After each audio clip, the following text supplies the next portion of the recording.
سلیقہ گھر کے بالکل سامنے ایک تاریخی سکول ہے جسے ریاستی دور میں والی اسوات نے آئرلینڈ سے تعلق رکھنے والی ایک تنظیم پریزنٹیشن سسٹرز کی مدد سے بنوایا تھا۔ میرے والد ایئر فورس سے ریٹائرمنٹ کے بعد یہاں اس اسکول کے انتظامی امور سے وابستہ رہے۔ آج کل یہاں سری لنکنز ہیں۔ جب تک والد صاحب اور آئرش یہاں تھے تو میرا اکثر اسکول جانا ہوتا تھا۔ جو ہی آپ اسکول میں داخل ہوتے ہیں تو آپ کو یوں محسوس ہونے لگتا ہے گویا آپ یورپ کی کسی کاؤنٹی میں موجود ایک وسیع اور سرسبز و شاداب درسگاہ میں داخل ہو گئے ہوں۔ یہ انگریز بڑے عجیب لوگ ہیں۔ کافی عرصہ جب ان کے قریب رہا تو بہت سی باتیں جاننے کو ملیں۔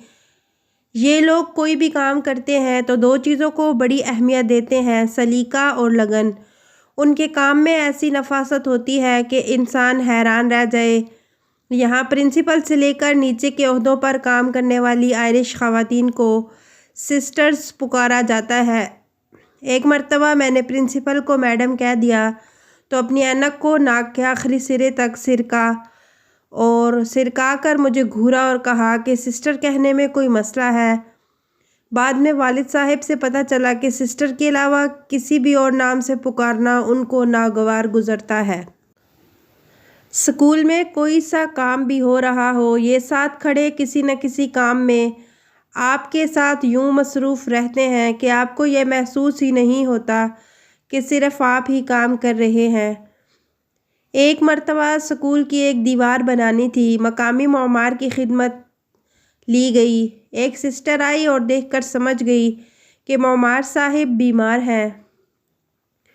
پوچھنے پر پتہ چلا کہ ان کے سر میں درد ہے۔ فوراً اندر گئی، ایک پلیٹ میں پیناڈول کی گولیاں اور ساتھ میں پانی کا گلاس لے آئی۔ ان کو پیناڈول کے اثرات پر مختصر سا لیکچر دیا جس کا لب لباب یہ تھا کہ یہ آدھے گھنٹے میں اپنا اثر شروع کرے گی۔ لہٰذا آدھا گھنٹہ جمع اضافی آدھا گھنٹہ کام کی سخت ممانعت ہے۔ پھر اندر گئی اور وہاں سے ایک کرسی بھی لے آئی۔ معمار صاحب حیران و پریشان، شاید یہ سوچ رہے تھے کہ اتنا اہتمام تو کبھی اپنی بیگم کے ہاتھوں بھی نصیب نہیں ہوا۔ اسکول کے قریب ہی گاؤں کی ایک ندی بہتی ہے۔ ایک مرتبہ بدقسمتی سے اسکول کا ایک لڑکا اس میں نہاتے وقت ڈوب گیا۔ میں نے کئی دنوں تک ان سسٹرز کو اس کے لیے بلک بلک کر روتے اور ایک دوسرے کو دلاسا دیتے ہوئے دیکھا۔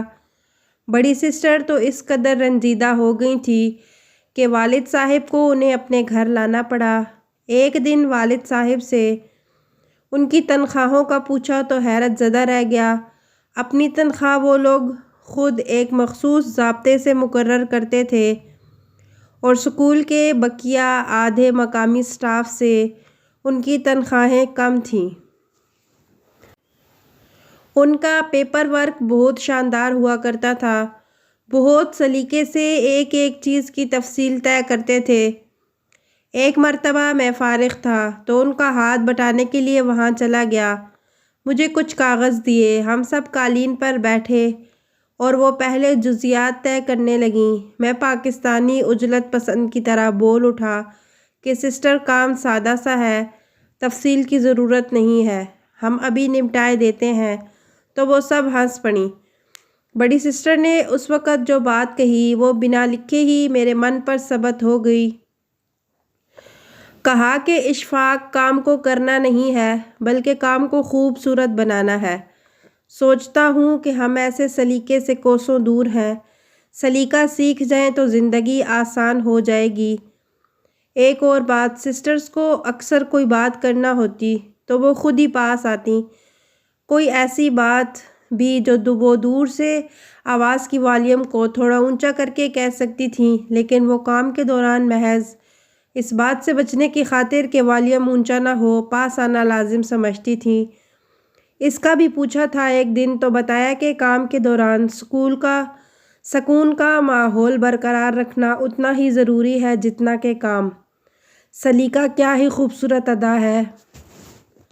کیوں نہ ہم اپنے اندر قدرت کی ودیعت کردہ کوئی سی صلاحیت کو جان جائیں تو ساتھ ہی اسے بروئے کار لانے کے لیے سلیقہ بھی سیکھ جائیں۔